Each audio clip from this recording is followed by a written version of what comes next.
تمہارے لوڈر میں ٹائلوں والے ڈبے دیکھ کر ان لوگوں کو شک ہو گیا کہ یہ لوڈر بابو لیاقت کے کارخانے سے آیا ہے۔ یہ لوگ لوڈر کو یہاں لے آئے۔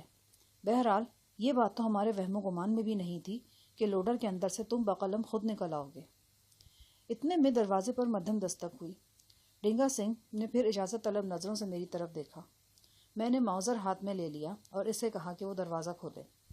دروازہ کھلا۔ ایک لڑکی کی شکل نظر آئی۔ وہ شکل و صورت سے ہی اس بازار کی لگتی تھی۔ بمشکل 20 سال کی عمر رہی ہوگی، لیکن پیشے کی دھوپ میں جھلس کر وہ 25-26 کی دکھائی دینے لگی تھی۔ بہرطور وہ جسمانی کشش سے پوری طرح محروم نہیں ہوئی تھی۔ اس کے ہاتھ میں ایک ٹرے تھی۔ ٹرے میں شراب، سوڈا اور گلاس رکھے تھے۔ ڈینگا سنگھ نے اس کے ہاتھ سے ٹرے لے لی۔ وہ ڈینگا سنگھ کے کندھے سے اوپر ہو کر میری طرف دیکھنے لگی۔ آنکھوں میں عجیب سا اشتیاق تھا۔ ڈینگا سنگھ نے کہا، کیا بات ہے؟ ایسے کیا تاڑتی ہے؟ دیکھنا ہے تو اندر آ کے دیکھ لے۔ بھرے بھرے جسم کی ایک اونچی لمبی لڑکی مسکراتی ہوئی اندر آ گئی۔ ست سری اکال، میں نے سر کے اشارے سے اسے جواب دے کر سرتاپا گھورا۔ وہ گڑبڑا گئی اور مدد طلب نظروں سے ڈینگا سنگھ کی طرف دیکھنے لگی۔ ڈینگا سنگھ نے اس کا تعارف کرواتے ہوئے کہا، اس کا نام ہنسا ہے، اندرون شہر کی رہنے والی ہے۔ واحد گرو نے اس کے گلے میں بڑی مٹھاس بھری ہے۔ جب ٹھمکا لگا کر فلمی گانے کا بول اٹھاتی ہے تو یار لوگ کلیجہ پکڑ لیتے ہیں۔ اصل میں میرا یار مت سنگھ برسوں جیل سے رہا ہوا ہے۔ اس کی خوشی منانے کے لیے ہم نے اسے بلایا تھا۔ 2-3 کڑیاں اور بھی ہیں اس کے ساتھ۔ ہاں جی، بتاؤ میں کیا خدمت کر سکتا ہوں آپ کی؟ میں نے طنزیہ لہجے میں براہ راست ہنسا سے پوچھا۔ وہ بولی، بس آپ کو دیکھنے چلی آئی تھی، آپ کا نام سنا ہے۔ مت سنگھ نے بتایا تھا کہ ابھی جو 2 بندے آئے ہیں ان میں سے ایک جہانی استاد ہے۔ میں نے سوچا ایک نظر دیکھ لوں۔ میرا دل سر پیٹنے کو چاہ رہا تھا۔ میں خود کو جتنا گمنام رکھنے کی کوشش کر رہا تھا اتنی ہی مشہوری ہو رہی تھی، اور یہ مشہوری بھی نہیں، بدنامی تھی۔ مشہوری تو تب ہوتی جب میں شریف اور باشعور شہریوں کے درمیان ہوتا اور وہ مجھے پہچان کر وابستگی کا اظہار کرتے۔ مجھے پہچاننے اور شناسائی کا اظہار کرنے والے تو معاشرے کے بگڑے تگڑے بدنام لوگ تھے۔ اپنی مجبوریوں کے تحت میں ایک عرصہ ان لوگوں کے درمیان رہ کر ابھی اجنبی تھا۔ میں نے جوا کھیلا، شراب پی، مار دھاڑ کی۔ اب وہ ماضی میرے گلے کا ہار بن رہا تھا۔ شکور جیسے آوارہ گردوں اور حسا جیسی طوائفوں نے بھی مجھے پہچاننا شروع کر دیا تھا۔ تصور میں یہ آواز گونجنے لگی، یہ تو وہی جگہ ہے جہاں سے ہم گزرے تھے۔ میں نے حسا کو ذرا دلچسپی سے دیکھتے ہوئے کہا، تم نے یہ کیسے سمجھ لیا کہ میں ہی استاد جہانی ہوں؟ ممکن ہے جہانی صاحب وہ ہوں جو سامنے بیٹھے ہیں۔ میں نے شکور کی جانب اشارہ کیا تھا۔ اس نے ایک نظر شکور کی طرف دیکھا اور ہنس دی۔ ہنستے ہوئے اس کے دنداسا رنگے مسوڑے نمایاں ہو گئے۔ اپنی ہنسی سے اس نے زبان کا کام لیا تھا اور پورے یقین کے ساتھ کہا تھا کہ میں اس سے مذاق کر رہا ہوں۔ ڈینگا سنگھ بولا، اب دانت کیا نکال رہی حرامزادی؟ چل پھٹ یہاں سے، ہمیں کام کی بات کرنے دے۔ حسا نے ایک بے باک نظر مجھ پر ڈالی اور لہرا کر باہر نکل گئی۔ یہ عام بات ہے کہ پیشہ ور عورتیں تند مزاج اور غیر جذباتی ہوتی ہیں، لیکن یہ بات بھی دیکھی جاتی ہے کہ ان کا یہ رویہ عام تماش بینوں اور گاہکوں سے ہوتا ہے۔ اگر واسطہ تند و تیز اور نڈر شخص سے ہو اور طوائف یہ بات جانتی ہو کہ بری عورت ہونے کے باوجود کسی بھی حوالے سے اس پر حاوی نہیں ہو سکتی، تو اس کی فطری نسوانیت جاگ اٹھتی ہے اور کبھی کبھی وہ دبو عورت نظر آنے لگتی ہے۔ حسا منہ پھٹ اور بازاری عورت ہونے کے باوجود میرے سامنے شرمائی لجائی نظر آئی تھی، تو اس کی وجہ یہی تھی کہ جہانی استاد کا نام اس کے لیے مروب کن تھا۔ 15-20 منٹ کی گفتگو کے دوران میرے اور ڈینگا سنگھ کے درمیان ایک بے نام سے اعتماد کی فضا پیدا ہو گئی تھی۔ اگلے آدھے پونے گھنٹے بعد یہ اعتماد مزید مستحکم ہو گیا۔ میں نے اپنا ماؤزر جیب میں واپس رکھ لیا۔ ڈینگا سنگھ نے اپنے ساتھیوں کو بھی ڈرائنگ روم میں بلا لیا۔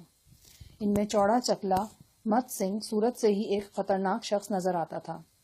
ڈینگا سنگھ نے اس کا تعارف کراتے ہوئے فخر سے بتایا کہ یہ شخص 3 قتل کر چکا ہے، 3 دفعہ جیل گیا ہے، لیکن ہر بار 2-2.5 سال کاٹ کر باہر آ گیا ہے۔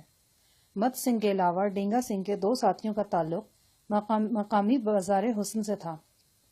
اچھو نامی ایک بدماش امرتسر کا رہنے والا تھا۔ 2 سال پہلے یہ شخص کبڈی کا زبردست کھلاڑی تھا، لیکن پھر بدماشی میں پڑ گیا اور اب وہ دن رات قانون کے ساتھ کبڈی کرتا تھا۔ اس طرح ایک سکھ لڑکا ہوشیار پور کا تھا۔ وہ وہاں سے ایک کھترانی کو اغوا کر کے لایا ہوا تھا اور کئی ایک مقدموں میں پولیس کو مطلوب تھا۔ اس کے بارے میں پتا چلا کہ وہ زبردست نشانے باز ہے۔ یہ سب لوگ مجھے استاد کہہ رہے تھے۔ ان کی زبانوں سے یہ لفظ سن کر میرے اندر کا شاہ جہان BA LLB پسینے میں نہا جاتا تھا، لیکن میں ان کی زبانیں نہیں پکڑ سکتا تھا، اور پکڑتا بھی کیسے؟ میں جہانی استاد تھا۔ پولیس کی فائلیں، اخباروں کی سرخیاں اور انڈیا کی ہٹ لسٹیں گواہ تھیں کہ میں جہانی استاد ہوں۔ ایک دردناک کہانی کا نتیجہ سب کے سامنے تھا، لیکن کہانی اوجھل تھی۔ فرید کوٹ کے وہ بدماش جو ہاتھ باندھے میرے سامنے بیٹھے تھے، ایک سے بڑھ کر ایک تھے۔ اگر میں اپنے طور پر ان کی خدمات حاصل کرنے کی کوشش کرتا تو وہ کئی شرائط عائد کرتے اور گراں معاوضے لیتے، لیکن اس وقت وہ برضا و رغبت میرے ساتھ ہر طرح کے تعاون کے لیے تیار تھے۔ یہ بات اب ان میں سے کسی سے بھی ڈھکی چھپی نہیں تھی کہ میں ایک پاکستانی ٹرک میں بارڈر پار کر کے یہاں پہنچا ہوں۔ وہ ٹرک میرے 2 ساتھیوں سمیت کسی نامعلوم مقام پر کھڑا ہے، اور بہت سے لوگ اس ٹرک تک پہنچنے کے لیے سر دھڑ کی بازی لگائے ہوئے ہیں۔ اس ٹرک میں کیا ہے؟ یہ ایک ایسا سوال تھا جو یقیناً ہر ذہن میں موجود تھا، لیکن ڈنگا سنگھ، مت سنگھ یا ان کے کسی ساتھی نے مجھ سے یہ سوال پوچھنے کی کوشش نہیں کی۔ یہ بات جیسے طے شدہ تھی کہ اس ٹرک میں منشیات یا کسی دوسری بیش قیمت جنس کی صورت میں اسمگلنگ کا مال ہے۔ اس مال کی مالیت کیا ہوگی؟ یہ دوسرا سوال تھا۔ ظاہر ہے سوچنے والوں نے اس بارے میں اندازے بھی لگائے ہوں گے۔ 15-20 لاکھ سے لے کر 3-4 کروڑ تک کئی ہندسے ان لوگوں کے ذہن میں ہو سکتے تھے، لیکن اس سے زیادہ کی توقع کی جا سکتی تھی نہ کوئی سوچ سکتا تھا۔ میں نے ڈنگا سنگھ سے پوچھا، تم مجھ سے کس قسم کا تعاون چاہتے ہو؟ جہانی صاحب، تم ہمیں اپنا ہتھیار سمجھ لو، اور ہتھیار سے یہ نہیں پوچھا جاتا کہ وہ کیا کرے گا، بس اسے استعمال کیا جاتا ہے۔ میں نے کہا، اور کئی موقع ایسے بھی ہوتے ہیں کہ وہاں ہتھیار کی ضرورت نہیں ہوتی۔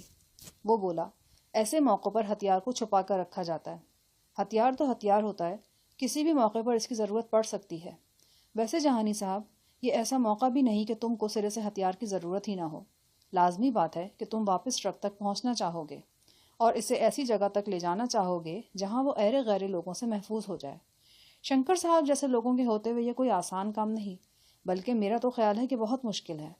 مت سنگھ بولا، چھوٹا منہ بڑی بات ہے جہانی صاحب، لیکن میرے دماغ میں یہ بات آ رہی ہے کہ وہ ٹرک اب اس جگہ پر نہیں ہوگا جہاں آپ اسے چھوڑ کر آئے ہیں۔ دیکھیں جی، جس طرح اس کی تلاش ہو رہی ہے وہ وہاں پر ہو ہی نہیں سکتا۔ یا تو وہ پکڑا جا چکا ہوگا، یا پھر آپ کے ساتھی اسے کہیں اور لے جا چکے ہیں۔ مت سنگھ سورج سے اجڑ نظر آنے کے باوجود کافی سمجھ بوجھ رکھتا تھا۔ اس نے میرے دل کی بات کی تھی۔ میں بھی یہی سوچ رہا تھا کہ عین ممکن ہے اب ٹرک وہاں نہ ہو جہاں میں سے چھوڑ کر آیا تھا۔ بہرطور اس بات کا امکان 20-30% سے زائد نہیں تھا۔ میں نے مت سنگھ کی باتوں میں دلچسپی لیتے ہوئے کہا، فرض کیا ٹرک وہاں سے نکل چکا ہے اور اسے تلاش کرنے کے لیے مجھے قابل اعتماد بندوں کی ضرورت پڑتی ہے، تو تم کتنے بندے مہیا کر سکتے ہو؟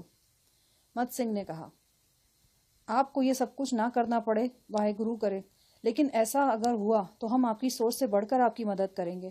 اب اس سور کے تخم افراہیم سے ہماری کھلی جنگ ہے۔ ڈنگا سنگھ نے کہا، جہانی صاحب، میں تو کہتا ہوں کہ یہ بھی واحے گرو کی کرپا ہی ہوئی کہ ہمیں اس کتے کے لیے آپ کے خلاف کام نہیں کرنا پڑا۔ مت سنگھ اپنی پیشانی پر سوچ کی لکیریں بچھا کر بولا، جہانی صاحب، میرا خیال ہے سب سے پہلے تو آپ کو ایک بند گاڑی کی ضرورت ہے جس میں آپ ٹرک تک پہنچ سکیں، لیکن جہاں تک میرا دماغ کام کرتا ہے اور میں اس شہر کو جانتا ہوں، اس کام کے لیے دن کا وقت ٹھیک نہیں، مگر رات کو تو کرفیو ہوگا۔ ہو سکتا ہے آج اٹھا لیا جائے، اور یہ بھی ہو سکتا ہے کہ نہ اٹھایا جائے، ڈنگا سنگھ نے کہا۔ میں نے مت سنگھ سے مخاطب ہو کر کہا، میں تمہاری اس بات سے اتفاق کرتا ہوں کہ مجھے رات کے وقت نکلنا چاہیے اور اس کے لیے بند گاڑی استعمال کرنی چاہیے۔ بند گاڑی میرے پاس موجود ہے اور ڈرائیور بھی ہے۔ اگر آج رات کرفیو نہ ہوا تو میں 11 بجے کے قریب یہاں سے نکل جاؤں گا۔ اس کے بعد 2 صورتیں ہوں گی، ایک تو یہ کہ ٹرک مجھے مقررہ جگہ پر کھڑا مل جائے، اور دوسری یہ کہ نہ ملے۔ پہلی صورت میں تو میں تمہیں دوبارہ تکلیف نہیں دوں گا، لیکن دوسری صورت میں مجھے واپس یہاں آنا ہوگا۔ اس کے بعد ہم اپنا آئندہ کا پروگرام بنا لیں گے۔ جہانی صاحب، میں تھوڑی سی گستاخی کرنا چاہتا ہوں۔ میری رائے یہ ہے کہ پہلی صورت میں بھی آپ کو ہماری ضرورت پڑے گی۔ آپ شہر کے حالات سے پوری طرح واقف نہیں ہیں۔ یوں لگتا ہے کہ پورے فرید کوٹ میں شکاری پھیلے ہوئے ہیں۔ وہ ہر مشکوک شخص اور گاڑی کا پیچھا کر رہے ہیں۔ خاص طور پر ٹرک یا ٹرک نما گاڑیوں کی تو کمبختی آئی ہوئی ہے۔ میرے نزدیک آپ کا اس لوڈر پر نکلنا کسی طور بھی ٹھیک نہیں۔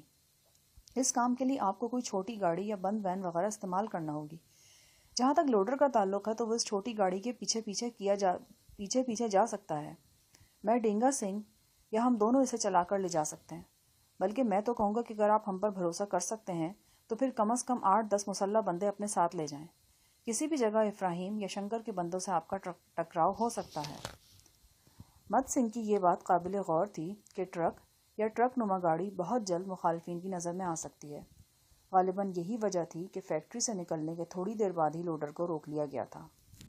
ان تمام مسائل پر ہمارے درمیان 1.5-2 گھنٹے تک گفتگو ہوئی۔ ڈینگا سنگھ اور مت سنگھ کی باتوں سے خیر اندیشی جھلکتی تھی۔ طے یہ ہوا کہ رات کا انتظار کیا جائے۔ اس دوران ڈینگا سنگھ کسی ایسی معقول سواری کا انتظام کرے جس پر کم سے کم رسک لے کر شہر میں گھوما جا سکے۔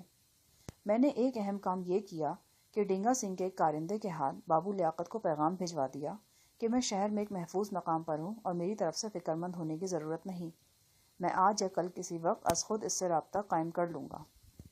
دوپہر تک ایک بار پھر ہمارے سارے کے سارے پروگرام دھرا رہ گیا۔ معلوم ہوا کہ الگ صبح شہر میں نکلنے والے جلوس نے گاندھی اسکوائر میں پہنچ کر ایک بڑے ہجوم کی شکل اختیار کر لی تھی۔ وہاں ایک مخالف ہجوم سے اس ہجوم کا تصادم ہو گیا۔ اس تصادم میں ایک شخص ہلاک اور کئی زخمی ہو گئے۔ اس واقعے کے بعد شہر کے متاثرہ علاقوں میں ایک بار پھر کرفیو نافذ کر دیا گیا تھا۔ رات کے وقت بدماشوں کے اس ٹولے نے کوٹھی میں خوب موج میلہ کیا۔ یہ ایک طرح سے مت سنگھ کا جشن رہائی تھا۔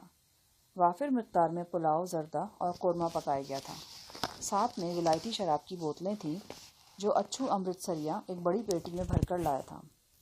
کھانے پینے کے بعد ناچ گانے کی محفل برپا ہوئی۔ یہ کافی وسیع کوٹھی تھی۔ چاروں طرف کشادہ لان تھا۔ کوٹھی کے اندرونی حصے میں ہونے والا شور و غل اندر ہی رہ جاتا تھا۔ میں نے اس محفل میں شرکت نہیں کی، تاہم مست قہقہے اور سریلی آوازیں اس چھوٹے سے بیڈ روم تک پہنچتی رہیں جہاں میں بتی بجھائے لیٹا تھا۔ ڈینگا سنگھ اور اس کے ساتھی نشے میں ٹن ہو کر ایک دوسرے کو گندی گالیاں دے رہے تھے، للکارے مار رہے تھے اور کبھی کبھی شاید گتھم گتھا بھی ہو جاتے تھے۔ اظہار مسرت کا اپنا اپنا انداز ہوتا ہے۔ کہیں نوافل پڑھے جاتے ہیں، کہیں شیرنی بانٹی جاتی ہے، کہیں مبارکباد دی جاتی ہے اور دعوت طعام ہوتی ہے۔ یہ بدماشوں کا اظہار مسرت تھا۔ وہ ایک دوسرے کو ماں بہن کی گالیاں دے رہے تھے، گتھم گتھا ہو رہے تھے اور ساتھ میں مجرا بھی دیکھ رہے تھے۔ وہ اپنی مخصوص نفسیات کے دائرے کے پابند تھے۔ اس نفسیات میں خوشی اور غم دونوں کیفیات میں انتہا کو چھونے کی کوشش کی جاتی ہے۔ غم ہو تو اتنا کہ خودکشی کو جی چاہے یا کسی کو قتل کرنے کو، اور خوشی ہو تو اتنی کہ بندہ پاگل ہو جائے۔ رات 1 بجے کے قریب دروازے پر دستک ہوئی۔ میں نے جیب تھپ تھپا کر ماؤزر کی موجودگی کا اندازہ لگایا، پھر دروازہ کھول دیا۔ سامنے ڈینگا سنگھ کھڑا تھا۔ اس کی آنکھیں نشے میں سرخ تھیں لیکن لب و لہجہ قابو میں تھا۔ جہانی صاحب، یار تم نے کیا کر دیا اس حرامزادی حسا کو؟ کسی سے سیدھے منہ بات ہی نہیں کرتی، بس تمہارا نام لے لے کر آہیں بھر رہی ہے۔ کہتی ہے آج کی رات جہانی صاحب کے لیے ہے، اسے بتا دو کہ یہاں آئی تو جوتے کھائے گی۔ میں نے کہا تھا کہ جہانی صاحب کسی اور ٹائپ کے بندے لگتے ہیں، لیکن وہ تو کچھ سنتی نہیں۔ ابھی تھوڑی دیر میں یہاں آئے گی، خود ہی بات کر لینا۔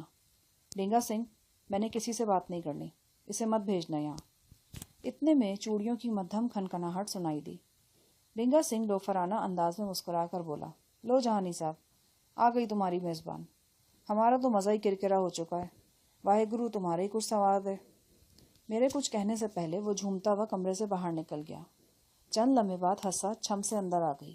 اس کی آنکھوں میں ہلکا سا نشہ تیر رہا تھا اور وہ مسکرا رہی تھی۔ مسکراتے ہوئے اس کے مسوڑے نمایاں ہو جاتے تھے، لیکن ان مسوڑوں کے سبب اس کی مسکراہٹ بدنما ہونے کے بجائے دلکش دکھائی دیتی تھی۔ ممکن ہے وہ بہت کھل کر ہنستی ہو تو یہ دلکشی بدنمائی میں بدل جاتی ہو، فی الحال تو یہ مسکراہٹ جاذب نظر تھی۔ شاید اسی مسکراہٹ کے سبب اس کا نام حسا رکھا گیا تھا، یا پھر نام حسا ہونے کے سبب وہ اس دلنشین مسکراہٹ کی مالک بنی تھی۔ خوبصورتی کسی نہ کسی طور انسان پر اثر انداز ہوتی ہے، مجھ پر بھی ہوئی۔ میں جو سخت الفاظ حسا کے لیے استعمال کرنا چاہتا تھا وہ غیر محسوس طور پر نرم ہو گئے۔ کیا بات ہے؟ کیا لینے آئی ہو؟